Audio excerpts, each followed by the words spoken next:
ஒரு நாள் மாலை பொழுதில் என் வீட்டின் முற்றத்தில் அமர்ந்து கொண்டிருந்தேன். அந்த சமயம் திடீரென்று மிக வேகமான காற்றோடு கூடிய மழை பொழிந்து கொண்டிருந்தது. சிறிது நேரம் இதையே உற்று கவனித்துக் கொண்டிருந்தேன். அந்த வேளையில்தான் நான் சமீபத்தில் வாசித்த பாரதியாரின் கவிதைகள் புத்தகத்தில் இருந்து காற்று என்கிற வசன கவிதை எனக்கு நினைவுக்கு வந்தது. அந்த வசன கவிதையை உங்களோடு பகிர்ந்து கொள்ளலாம் என்று இந்த நேரத்தில் நான் ஆசைப்படுகிறேன். காற்றே வா, மகரந்த தூளை சுமந்து கொண்டு மனத்தை மயல் உறுத்துகின்ற இனிய வாசனையுடன் வா. இலைகளின் மீதும் நீர் அலைகளின் மீதும் உராய்ந்து மிகுந்த பிராண ரசத்தை எங்களுக்கு கொண்டு வா. காற்றே வா, எமது உயிர் நெருப்பை நீடித்து நின்று நல்ல ஒளி தருமாறு நன்றாக வீசு. சக்தி குறைந்து போய் அவனை அவித்து விடாதே. பேய் போல வீசி அதனை மடித்து விடாதே. மெதுவாக நல்ல லயத்துடன் நெடுங்காலம் நின்று வீசிக்கொண்டிரு.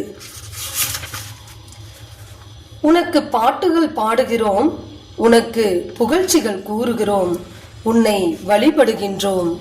காற்றே வா, காற்றே நீ மெதுவாக வீசு என்று இந்த சமீபத்தில் படித்த வசன கவிதை என் நினைவுக்கு வந்தது.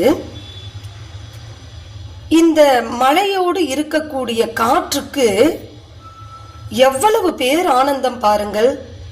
காற்றுக்கும் சரி மழைக்கும் சரி மக்களுக்கு மழையையும் நல்ல காற்றையும் தருகின்ற பொழுது எவ்வளவு ஆனந்தம் கொள்கிறது.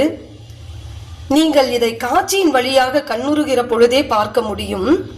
மழையின் போது அந்த தென்னை மரங்கள் தன்னுடைய இலைகளாகிய சிறகுகளால் எவ்வாறு நடனம் ஆடுகிறது என்பதை பாருங்கள்.